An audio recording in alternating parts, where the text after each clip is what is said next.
Shalom, shalom, shalom. Muy buenas tardes. Estamos nuevamente aquí con nuestro programa Los Días del Mesías, y en esta ocasión estamos en la Parashá, la porción de la Torá, de la escritura de los 5 libros que nuestro maestro Moshe nos dejó, y la porción se llama Ki Tavo. Viene en el libro de Deuteronomio, Devarim, capítulo 26, verso 1. Y esta Parashá comienza diciendo: Vejaya ki tabo, y sucederá que cuando entren el haaretz asher Adonai Eloheja noten leja nejalá beireshit beishepat bo. Y sucederá que cuando entres en la tierra que Hashem tu Elohim te concede como heredad, y tomes posesión de ella y mores en ella, tomarás de las primicias de todo fruto del suelo. Habrás de tomarlos de tu tierra que Hashem tu Elohim te da, y los colocarás en un cesto, y te dirigirás al lugar que elegirá Hashem tu Elohim para reposar su nombre ahí.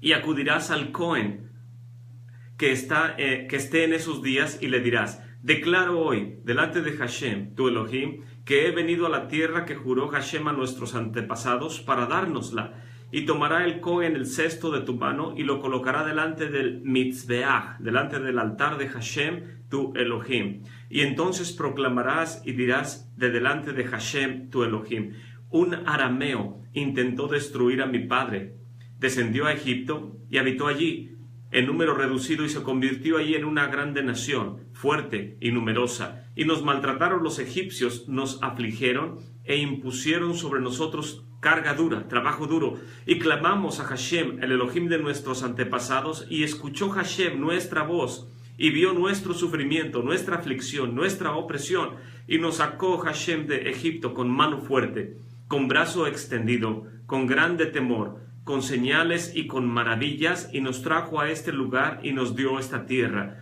una tierra donde mana la leche y la miel. Y ahora he aquí que he traído la primicia del fruto del suelo que me diste, oh Hashem, y lo colocarás delante de Hashem tu Elohim, y te posternarás delante de Hashem tu Elohim. Amén. Esta es los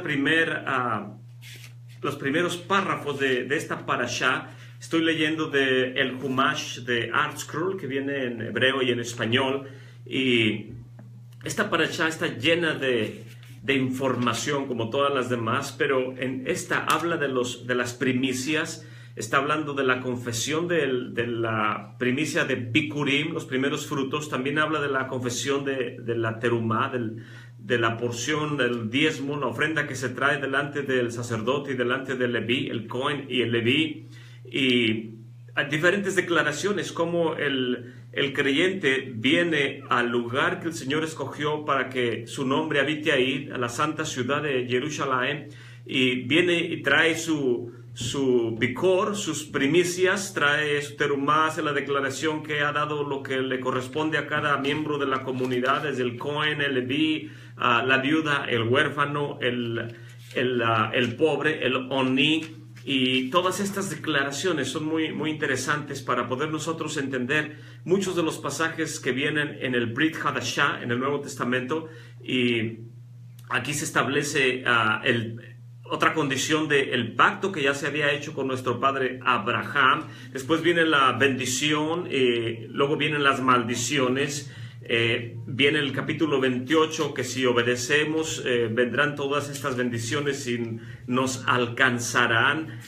Todas estas promesas de cumplimiento, que si nosotros nos apegamos a los mandamientos de nuestro Padre Celestial, Él va a hacer su parte con su parte de la promesa que Él nos hizo a todos nosotros, que si cumpliéramos, Él traerá todas estas bendiciones. Y iniciando con la parashá, viene el mandamiento de traer los bikurim. Y este mandamiento de bikurim ya se había mencionado anteriormente en la escritura. Ya lo habían mencionado en la escritura desde la parashá Ki Tisa, y también se menciona en Mishpatim, y ahora en esta porción de Deuteronomio capítulo 26 se amplía este mandamiento de traer los bikurim, los primeros frutos al santuario. Se amplía en el sentido de que se añade esta declaración. Esta declaración que acabo de leer, la voy a leer nuevamente, es muy interesante esta declaración. Dice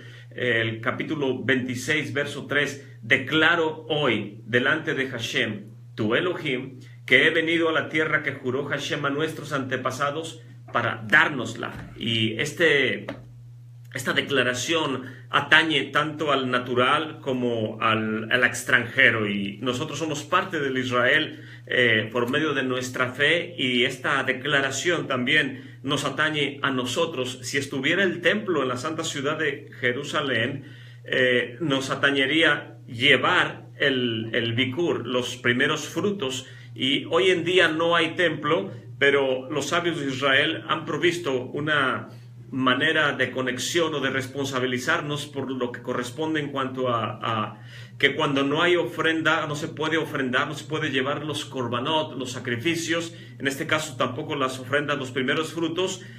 Aún así se tiene que hacer la declaración y no olvidar estos mandamientos, porque cuando exista nuevamente el santuario tendríamos que llevar esas ofrendas. Pero esta es porción de la Escritura en el libro de Deuteronomio capítulo 26, con todo el contexto de los diferentes mandamientos y prohibiciones y la asombrosa, en hebreo le llamamos tojajá, que significa la reprensión, que si no cumpliéramos con todos esos decretos, todos esos mandamientos, vendrán sobre nosotros todas las calamidades que nuestro Padre había enviado sobre los egipcios. Y nosotros no queremos que venga eso sobre nosotros. Tenemos que ser obedientes a su santa y bendita palabra. En estos días que están sucediendo tantos acontecimientos, todos estos huracanes que está habiendo, temblores, incendios en todo el continente, en varios países, guerras, rumores de guerras. Parece ser que el capítulo 24 de Mateo se está haciendo cada día más real. Y platicaba yo con una persona esta semana y ella me decía qué asombroso es que en una sola hora se llenó de agua la ciudad de Houston. ¿Qué hubiera pasado? El Señor nos libre si hubiera continuado 2 o 3 días en lugar de solamente mediodía o unas cuantas horas. Hubiera sido cosas catastróficas más de lo que han sido. Y nos damos cuenta, decía ella, que en realidad no somos nada, solamente, como dice la Escritura, somos como la sombra del día que pasa, somos un resuello, somos aliento, somos nada en realidad, y lo poco que somos por la gracia de nuestro Padre Celestial. Mucha gente está en estos días en temor, y hay grandes cantidades de gente en pánico que quieren tener suficiente alimento, suficiente combustible, y me pregunto en lo más profundo de mi ser, ¿cuándo veremos cantidad de gente haciendo líneas para poder arrepentirse, para poder venir delante de la presencia del Santo, bendito sea Él, y decirle: Padre, he pecado contra el cielo y contra ti, ten misericordia de mí y de toda mi casa, y ayúdame, compadécete de mí, y en realidad no tengo nada, no soy nadie, y lo poco que tengo, mi camioneta, mi carro, mi casa, en realidad pueden ser nada en cualquier instante. Lo único que tengo es mi boca, cerca de mí está la palabra, en mi boca y en mi corazón, y es el tesoro que tenemos. Si pudiéramos acercarnos delante de nuestro Padre Celestial con un corazón contrito y humillado, la Escritura dice, entre tanto que se dice hoy es el día de la salvación, hoy es el día de acercarnos a Él, es el día de venir delante de Él y decirle: ayúdame. Pero para poder obtener esa ayuda, primeramente tenemos que arrepentirnos con un corazón sincero. En realidad, venir delante de nuestro Padre y pedir que Él tenga misericordia. Tal vez con arrepentimiento de todos los pueblos, de todas las naciones, puedan las cosas mejorar. Y no viendo a ningún líder político ni a dónde poder voltear el rostro, yo sugiero que voltear hacia arriba, hacia el trono de la gloria, sería lo más seguro y lo que nos redundaría en mayor bendición. Pero cada familia, cada jefe de familia, cada padre de familia, cada madre que tiene hijos, tiene la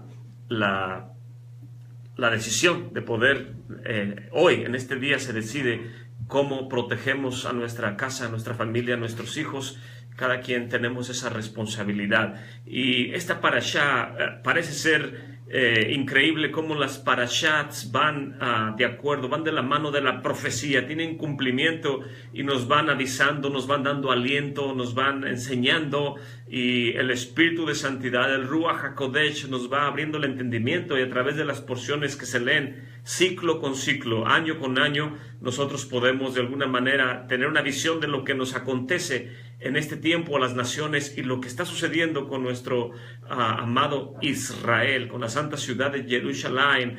Y esta parashá, a través de la ofrenda de Bikurim, los sabios de Israel nos dan diferentes instrucciones de cómo hacer la declaración, dónde hacerla.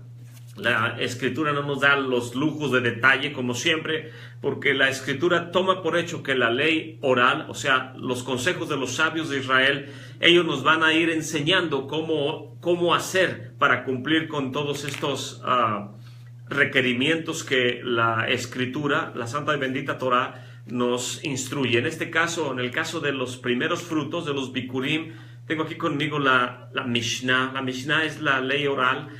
Son las declaraciones de los sabios de Israel más antiguas que podemos nosotros tener en nuestras manos del siglo II, siglo III. Usted sabe que nuestro amado maestro fue puesto en el madero hace más de 2000 años, en el año 30. En el año 70 fue destruido el santuario por el Imperio Romano, y estos libros de la Mishnah fueron escritos entre el año 200, 300, y no solamente la importancia de que es lo más apegado al primer siglo, sino que ya venía en la mentalidad, el marco mental de la comunidad de Israel está plasmado en todos estos escritos de los sabios de aquel tiempo. Y tengo aquí conmigo el libro que se llama el Tratado Seraim, que significa semillas. Y aquí en el Tratado Seraim vienen diferentes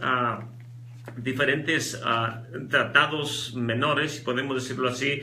Viene bendiciones, Berajot, viene Pea, las esquinas del campo que debemos dejar para los pobres, para los necesitados. Viene Demai, viene Kilayim, viene Shediit, Terumot, el Terumá, Maserot, el diezmo, la ofrenda, Masher Sheni, la segunda ofrenda, Jalá, Orlá, lo que es los frutos que tienen que estar circuncidados o haberles quitado lo que impide que se vuelvan a reproducir. Y el último de ellos, de todos estos tratados que vienen en este libro Seraim, es Bikurim, es el tratado Bikurim. Y aquí en el tratado Bikurim voy a leer a grosso modo los temas que vienen. Número 1, dice, este es el contenido de estos 4 capítulos que vienen brevemente. Número 1, las condiciones acerca de cómo traer los primeros frutos, la enumeración de las 3 tipos de personas que tienen tierra, comparaciones legales entre la terumá, la ofrenda, el segundo diezmo y los primeros frutos, que es cada uno de ellos, las clasificaciones legales entre vegetales, el citrón, los árboles, entre la sangre humana y los diferentes tipos de carne o sangre de otros animales o de cosas que se arrastran, a diferenciación también del ganado y las bestias. Número 3, cómo traer los primeros frutos al santuario. Y por último, número 4, comparaciones entre las leyes que conciernen al hombre o a la mujer en lo que tiene que ver a los primeros frutos. Y todos estos temas que vienen aquí en el tratado de Bikurim son de suma importancia. ¿Por qué de suma importancia? Porque el tratado Bikurim nos enseña, los sabios de Israel nos enseñan que en esta parashá, Kitabo, que habla precisamente de traer los primeros frutos delante del Cohen, delante del sacerdote, al santuario, a la santa ciudad de Jerusalén, involucra todo un proceso. No vamos a entrar en detalle acerca de cómo es todo el proceso de ascender y llevar los primeros frutos. El terumá, la ofrenda, se le podía dar al sacerdote en otro lugar, a las familias de los Kohanim, de los Leveim, pero en particular el bikurim, los primeros frutos tenían que traerse por el individuo, por el padre de familia, tenía que traerse al templo, a la santa ciudad, y él mismo tenía que entregárselo al Cohen, y el Cohen lo recibía, se hacía la declaración y se ponía la canasta de primeros frutos, se ponía en el mitzbeach, en el altar del sacrificio, y el altar del sacrificio literalmente se llenaba de canastas en el cumplimiento de este mandamiento de traer los primeros frutos al santuario. Para poder entender el contexto de traer los primeros frutos al santuario en el Nuevo Testamento, tendríamos que ver cuál es la temporada del año en la cual se ofrecen los primeros frutos. Y todas las festividades tienen un inicio, tienen un final. Al final de las festividades se le conoce como la conclusión, el atzeret. Por ejemplo, Pesach, que es la festividad que erróneamente se traduce como Pascua, tiene su inicio en la primavera, entre marzo y abril, y viene la festividad de Pesach, el 14 de Nisan. La Escritura nos dice el mandamiento: traerás un cordero macho de un año y lo observarás desde el día 10 durante 4 días, que no tenga defecto. El día 14 lo ofrecerás en un corbán, en un sacrificio, lo traerás y se hará todo lo que tiene que ver con este corbán. El día 14, el día 15 se celebra la festividad de los panes sin levadura, y 3 días después, 15, 16, el día 17 del mes de Nisan, se celebra los primeros frutos, bikurim. Y nuestro amado maestro, él fue puesto en el madero el día 14, pero ya desde 4 días anteriores, desde el día 10, cuando él entró triunfalmente en Jerusalén, era observado. Y aun cuando fue tomado preso, estaba en observación, y todos aquellos que lo acusaban decían: en realidad no veo nada de culpabilidad en este hombre es inocente. Él cumplía con todos los requerimientos de Pesaj. En este caso era un corbán, una ofrenda perfecta, que es lo que el Padre requiere. Dice: traigan sobre mi altar lo mejor y no traigan a mi altar lo peor. Él requiere que traigamos siempre lo mejor de lo mejor, y sabiendo de antemano que el ser humano tiene pecaminosidad, y por mucho buena voluntad, por la mejor kavaná, la mejor intención que tengamos de traer lo mejor a nuestro Padre Celestial, jamás podremos cumplir con la perfección de nuestra ofrenda. Es por eso que el Mesías dice: nadie me quita la vida, tengo el poder para ponerla y tengo poder para volverla a tomar, porque ese es el mandamiento que recibí de mi Padre. Y Él es el sacrificio perfecto delante de nuestro Padre Celestial. El día 14, el 15 es escondido en una tumba prestada, porque la muerte no lo puede contener, y 3 días después, 15, 16, el día 17 se levanta de entre los muertos con poder y autoridad. Él es la primicia de la resurrección, Él es los primeros frutos de la resurrección. Y esto es importantísimo, porque después de haber resucitado de entre los muertos, Él le instruye a sus discípulos, ahorita lo vamos a leer, y les dice: no salgan de la santa ciudad de Jerusalén hasta que sean llenos de poder de lo alto. En otras palabras, Pesaj no termina hasta que concluye. ¿Y cuándo es la conclusión de Pesaj? ¿Acaso la conclusión es al día siguiente, en el día de los panes sin levadura? Y la fiesta de panes sin levadura dura por 7 días.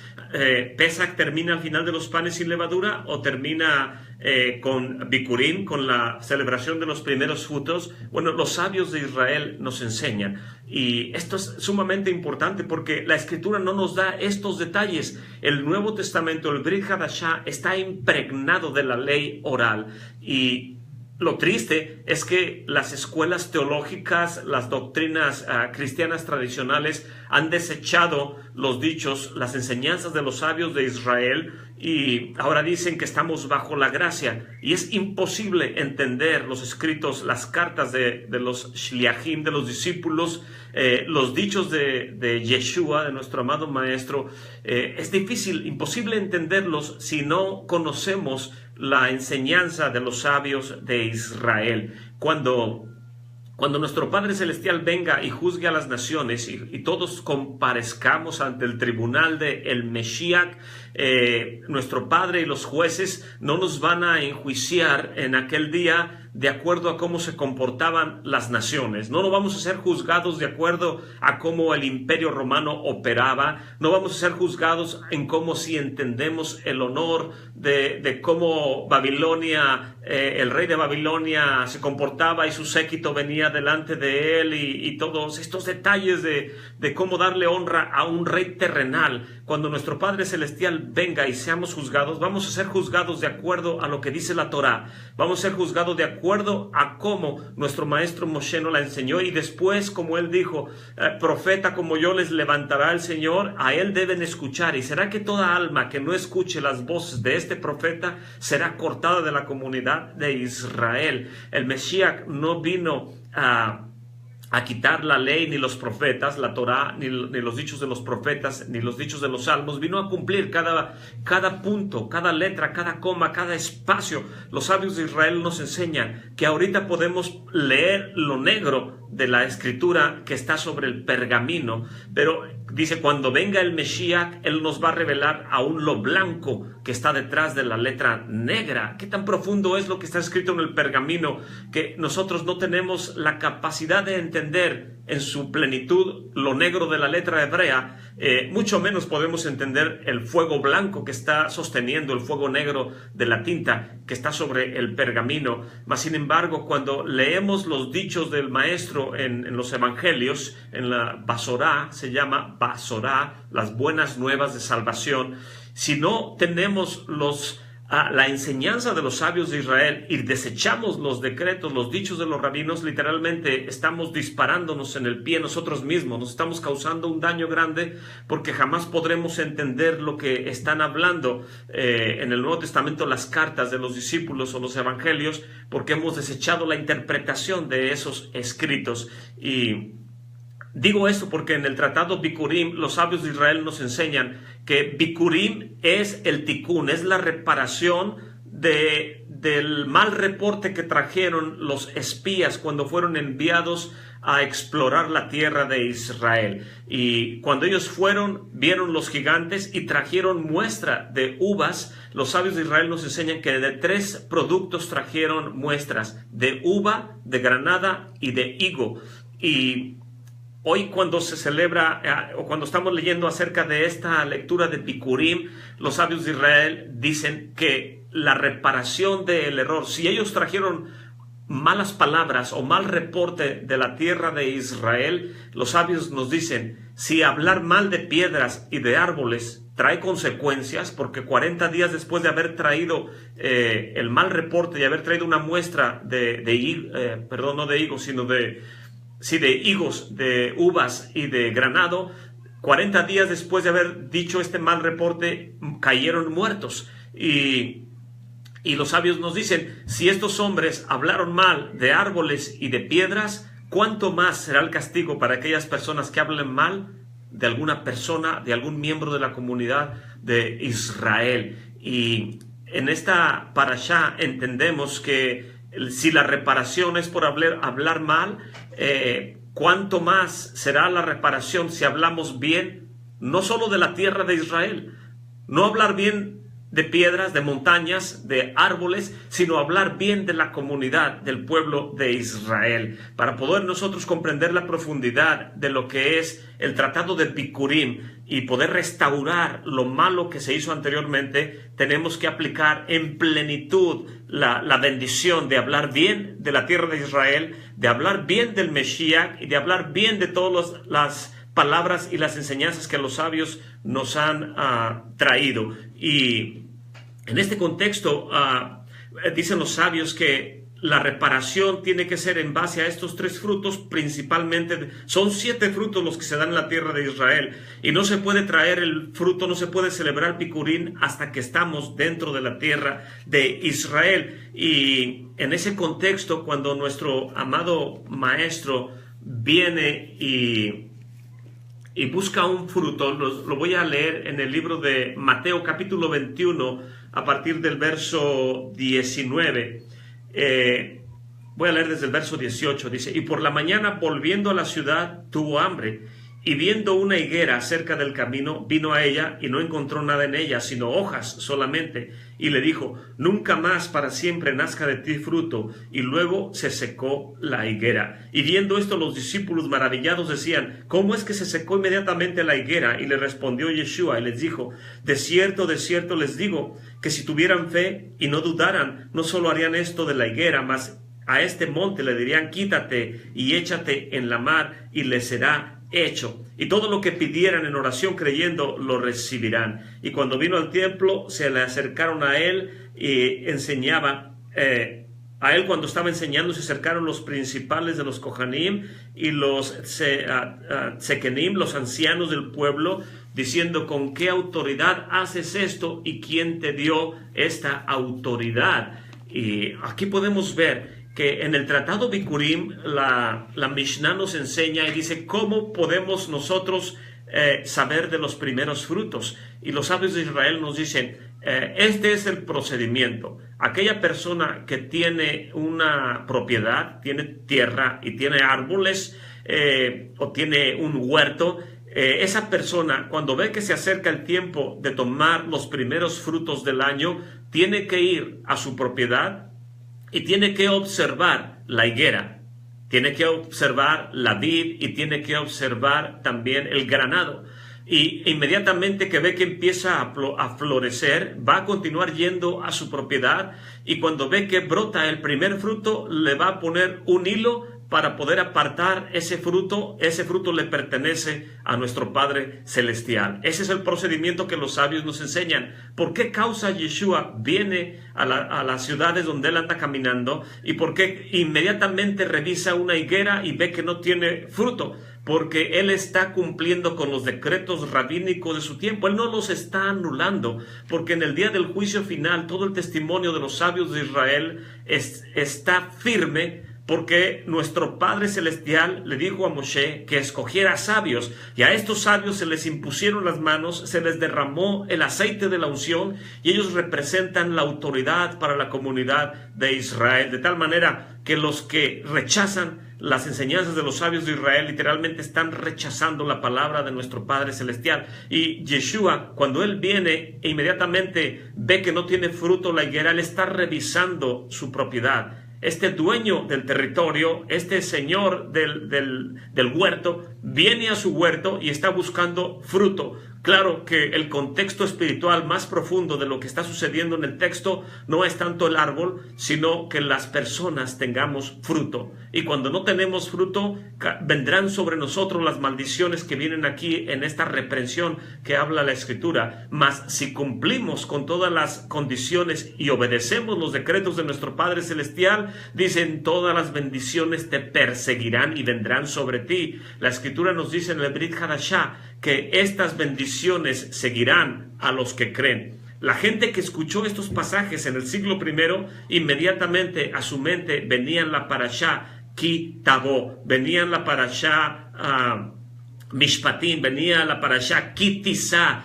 todas las bendiciones, las maldiciones, venían todos los decretos acerca de los frutos de la tierra. ¿Qué frutos de la tierra? ¿En qué temporada del año? ¿Cuándo empieza la temporada de la cosecha? ¿Cuáles son los 7 frutos de la tierra que nuestro Padre demanda que traigamos? Y todos estos pequeños detalles que jamás nos han enseñado en las congregaciones, porque ahora estamos bajo la gracia. Hemos caído en un grande error de entendimiento y por eso también vamos a ser juzgados en el día postrero.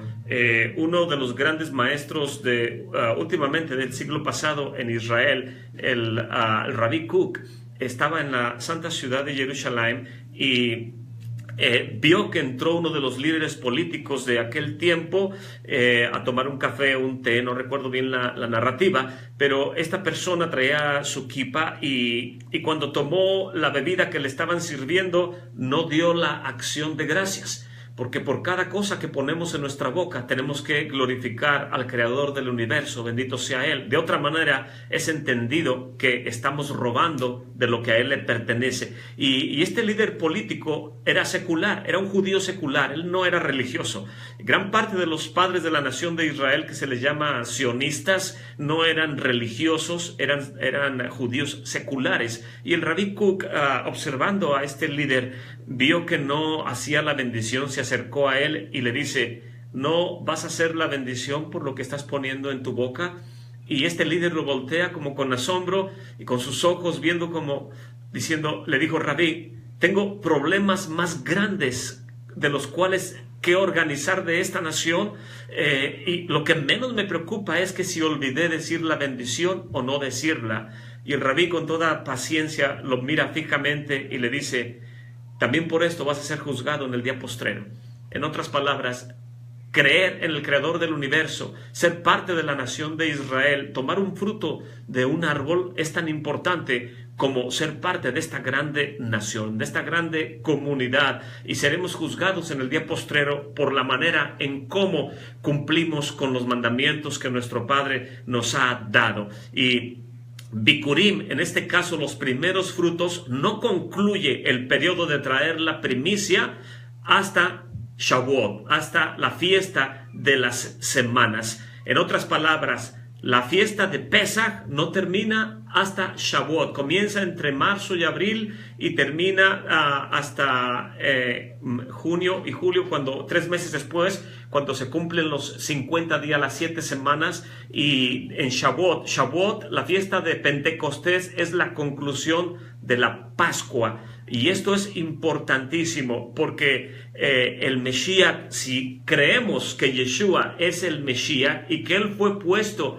en el madero y que Él después fue bajado del madero y fue puesto en una tumba prestada, y la muerte no lo podía contener, y 3 días después se levanta de entre los muertos, y Él es literalmente la primicia de la resurrección. Si nosotros creemos eso, tenemos que creer lo que dice la Escritura acerca de cómo Él le dijo a los discípulos: no salgan de Jerusalén hasta que sean investidos del poder de lo alto. En otras palabras, Él fue puesto en el madero, después fue puesto en una tumba, la muerte no lo pudo contener, se levanta el día 17 de Nisan con poder y autoridad y le dice a los discípulos: no salgan de la santa ciudad de Jerusalén hasta que sean llenos del poder de lo alto. Y en el libro de Lucas, en el capítulo 24, viene a la narrativa de lo que es aquellos que iban caminando en el camino a Emaús,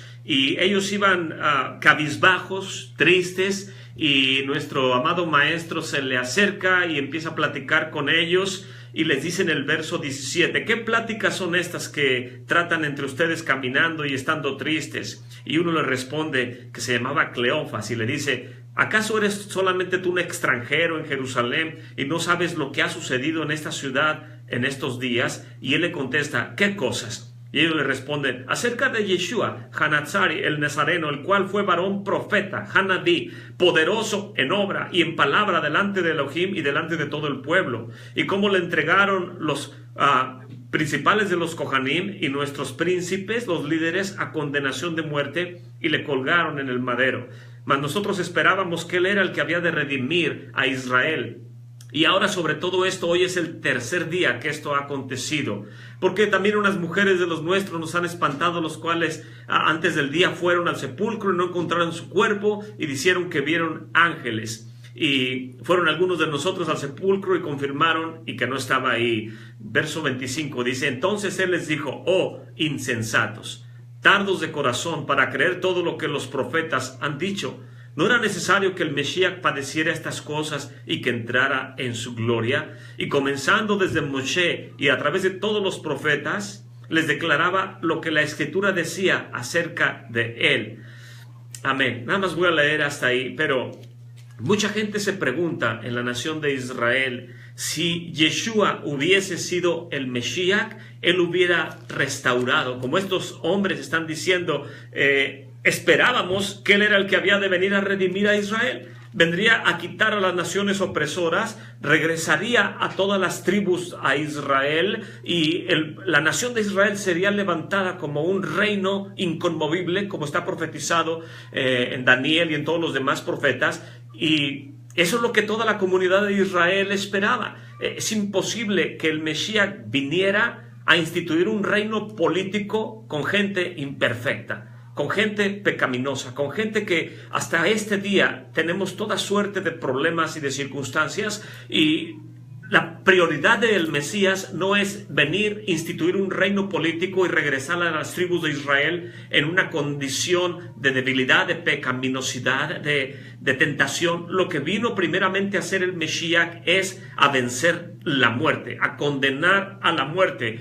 a traer el espíritu de santidad de regreso al creyente para que todo aquel que en él cree pueda ser transformado en su hombre espiritual, porque un reino, para poder ser establecido firme, tiene que estar siendo afirmado con poder y autoridad, pero la gente tiene que ser redimida primeramente antes de poder establecer el reinado de la casa de David. Y en la parte final, este capítulo 24 del libro de Lucas dice: y entonces les abrió el sentido para que entendiesen las escrituras, y les dijo: así está escrito, y así fue necesario que el Mesías padeciese y que se levantase de entre los muertos al tercer día, y que se predicase en su nombre el arrepentimiento y la remisión de los pecados en todas las naciones, comenzando en Jerusalén.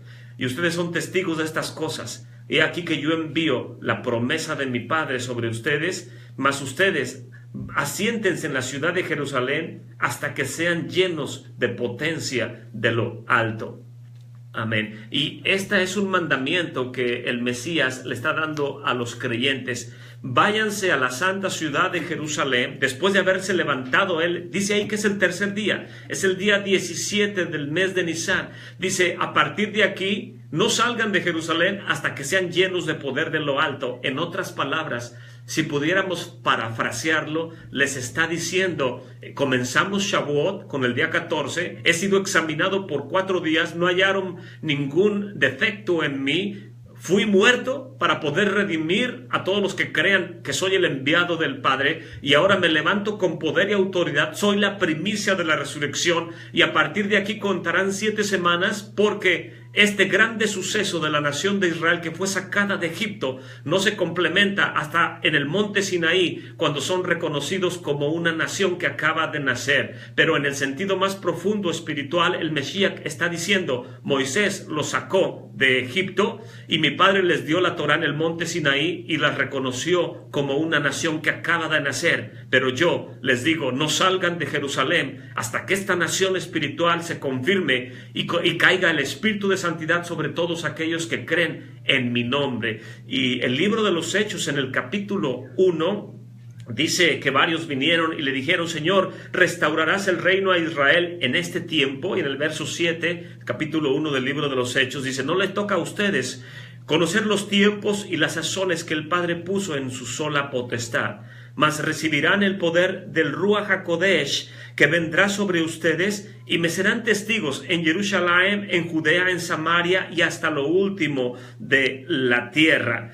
Y verso 11 dice: cuando ellos también les dijeron: varones galileos, los ángeles, ¿qué están mirando al cielo? Este mismo Yeshua que ha sido tomado de ustedes hacia arriba en el cielo, así vendrá como le han visto ascender al cielo. Entonces se volvieron a Jerusalén del monte que se llama de los Olivos, el cual está cerca de la ciudad de Jerusalén, camino de un día de Shabbat. Y aquí ellos literalmente están esperando que se cumpla la promesa del Padre. En hebreo le llamamos Hatahá Shel Abba, la promesa del Padre que escucharon de mí. Esto viene en el verso 4 del capítulo 1, dice: y estando juntos les mandó que no se fueran de la ciudad de Jerusalén, sino que esperasen la Hatahá Shel Abba, la promesa del Padre que escucharon de mí, porque Juan a la verdad los purificó adentro del agua, mas ustedes serán purificados con el Ruach HaKodesh no muchos días después de esto. Y aquí podemos ver en la narrativa del libro de los Hechos, capítulo 1 y capítulo 2,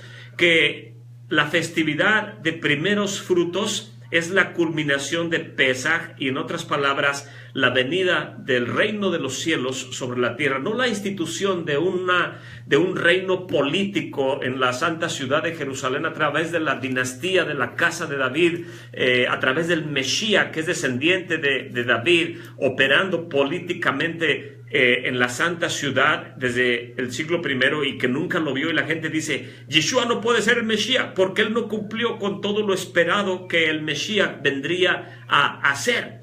Eso es lo que la gente hace su juicio. Ellos decretan, él es imposible que sea el Mesías, pero de acuerdo a lo que él venía a hacer, obedeciendo los mandamientos del Padre, él venía primeramente a restaurar a la persona, a restaurar a cada uno de los miembros del reino de los cielos, y la única manera de hacerlo era venciendo a la muerte. Y así el libro de la carta a los Corintios dice, fue el primer hombre un alma viviente, mas el postrer hombre, que es el Mesías, viene del cielo. Él es un espíritu que da vida. Él vino a restaurar lo que se había perdido. La prioridad del reino es que la restauración venga al corazón del individuo, al corazón del creyente, y esto se cumple precisamente en el libro de los Hechos, en el capítulo 2, donde se cumplieron, dice aquí, capítulo 2, verso 1, cuando se cumplieron los días del Pentecostés, de Shavuot,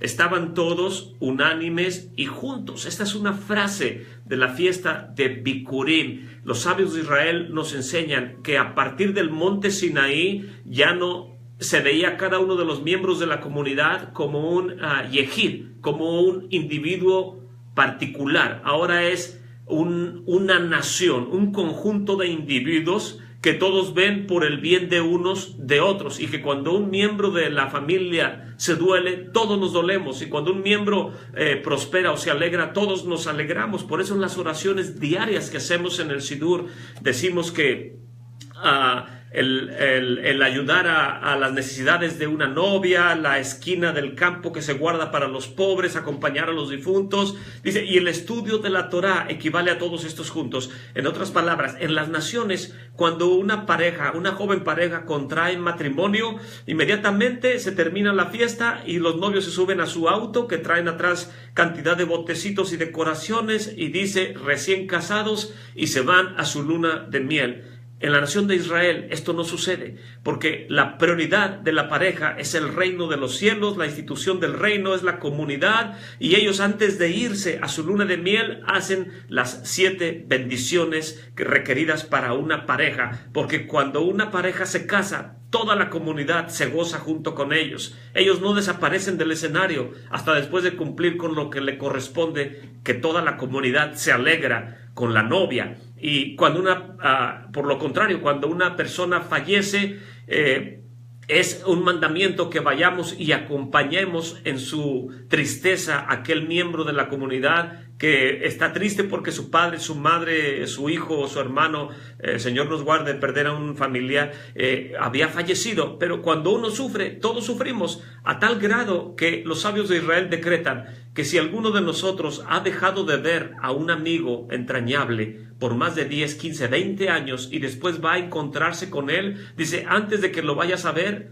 tómate los días de luto necesarios cuando una persona fallece, porque en tu corazón no vas a estar bien hasta que cumplas con lo que los sabios nos enseñan. Si estás por verte con alguien que habías creído como alguien que había muerto, jamás lo habías vuelto a ver y ahora lo vas a ver, tienes que cumplir los requerimientos del luto y verlo con alegría después de esto para que te regocijes con él. En otras palabras, hay tanta enseñanza de los sabios de Israel por el beneficio de la comunidad, que cuando las escuelas teológicas desecharon el Antiguo Testamento y desecharon los dichos de los sabios de Israel, literalmente se pusieron la soga sobre el cuello y la apretaron, y ahora cuando leemos la Escritura, cuando se lee la Escritura y una persona fue instruida de esta manera, dice, esto se tiene que entender de acuerdo a como nos lo enseñaron en la escuela teológica. Error. Jamás podremos interpretar estos escritos por mentes israelitas, mentes judías, mentes entrenadas en el siglo primero hacia atrás, de lo cual nosotros, para poder entender este grande mensaje de salvación, tenemos que desaprender lo errado y comenzar desde cero. Es la mejor inversión que podemos hacer. Y aquí dice que estaban todos unánimes y unidos. Y de repente vino un estruendo del cielo, como de un viento recio que corría, el cual llenó toda la casa donde estaban sentados. Y se les presentaron como lenguas de fuego sobre la cabeza de cada uno de ellos, y todos ellos fueron llenos del Ruach HaKodesh y comenzaron a hablar en otros lenguajes como el Espíritu les daba que hablasen. Y moraba entonces en Jerusalén Yehudim, judíos, varones religiosos de todas las naciones debajo del cielo. Y la narrativa usted ya la conoce, dice cretenses, árabes, todos estaban atónitos, perplejos, y algunos decían: estos están llenos de vino, se han emborrachado. Y verso 14 dice: entonces Pedro, poniéndose de pie junto con los 11, levantó su voz y habló diciendo: varones judíos, Ish Yehudim, varones judíos, y todos los que habitan en Jerusalén, esto les sea notorio y escuchen mis palabras. Voy a hacer una pausa. ¿Qué es lo que comenzó la parashá en esta inicio del programa? Kitabo, que viene en Deuteronomio capítulo 26, verso 3, dice: y acudirás al sacerdote en aquellos días y le dirás: declaro hoy delante de Hashem, tu Elohim. Y los sabios de Israel dicen: ¿por qué dice tu Elohim? ¿Por qué no dice nuestro Elohim? Dicen ellos: es porque el Kohanim habita en el santuario. Esa es su tarea. Él siempre está en el santuario. Y por eso el que va a llevar los primeros frutos lleva su canasta y dice: declaro delante de hoy, donde tú estás, delante de quien tú estás constantemente, tu Elohim, que he venido a la tierra que juró Hashem a nuestros antepasados por dárnosla. Y cuando le pone la canasta en la mano de él, comienza a hacer toda esta declaración. Todo esto sucede en la fiesta de primeros frutos. Primeros frutos no concluye hasta Shavuot. Y mi pregunta es: ¿qué está haciendo Pedro en el santo templo delante de todas estas personas que son llenas del Ruach HaKodesh? Está poniéndose de pie y está haciendo una declaración. En otras palabras, Pedro está cumpliendo con todo lo que nuestro Padre y los sabios de Israel dicen. ¿Cuál es el procedimiento de los primeros frutos? Y Pedro está diciendo: esta es la conclusión de Pesach. Los primeros frutos comenzaron el 17 de Nisan, pero no ha concluido la traída de las primicias hasta ahí. Estos que están aquí es lo que se cumple la promesa a través del profeta Joel. Dice: porque no están borrachos como ustedes piensan, siendo la hora tercera del día, mas esto es lo que fue dicho por el profeta Joel. Y será que en los postreros tiempos, dice Elohim, Joel capítulo 2, verso 28, derramaré de mi Ruach HaKodesh, de mi espíritu sobre toda carne, y sus hijos y sus hijas profetizarán, y sus mancebos verán visiones, y sus viejos soñarán sueños, y de cierto sobre mis siervos y sobre mis siervas, en aquellos días derramaré de mi espíritu y profetizarán. Y daré prodigios arriba en el cielo, señales abajo en la tierra, sangre, fuego, vapor de humo. El sol se convertirá en tinieblas y la luna en sangre, antes de que venga el día de Hashem, grande y poderoso. Y será que todo aquel que invocar el nombre del Señor será salvo. Amén. Que no puede ser más profético. Esta parashá, hablando de Bikurim, acaba de pasar un eclipse, y antes del eclipse, 2 años anteriores, la luna se convirtió en rojo. Ahora el sol se oscurece de cimientos de estos tiempos, y nos damos cuenta que proféticamente estamos al día con la lectura de la Escritura. Y continúa diciendo Pedro, dice: varones israelitas, escuchen estas palabras. Yeshua el Nazareno, varón aprobado de Elohim entre ustedes con maravillas y prodigios y señales que Elohim hizo por él en medio de ustedes, como también ustedes saben, a este, entregado por determinado consejo y providencia de Elohim, lo tomaron preso y lo mataron por manos de perversos, poniéndolo en el madero, crucificándolo, al cual Elohim levantó, suelto los dolores de la muerte, por cuanto era imposible ser detenido de ella. Porque David dice: veía al Señor siempre delante de mí, porque está a mi diestra y no seré conmovido, por lo cual mi corazón se alegró y se gozó mi lengua, y aún mi carne descansará en esperanza, y no dejarás mi alma en el Hades, ni darás a tu santo que vea corrupción. Amén.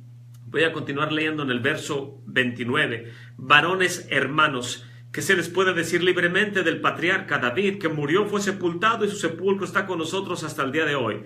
Pero siendo profeta y sabiendo con juramento que Hashem le había jurado que de sus lomos vendría en cuanto a la familia, en cuanto a su carne, levantaría el Mesías que sentaría sobre el trono. Y viéndolo él con anticipación habló de la resurrección del Mesías, de que su alma no fuera dejada en el infierno, en el Hades, ni su carne vería corrupción. Y a este Yeshua resucitó Elohim, del cual todos nosotros somos testigos. Así es de que, levantado por la diestra de Elohim y recibiendo del Padre la promesa del Ruach HaKodesh, ha derramado esto que ustedes hoy ven y escuchan. Amén.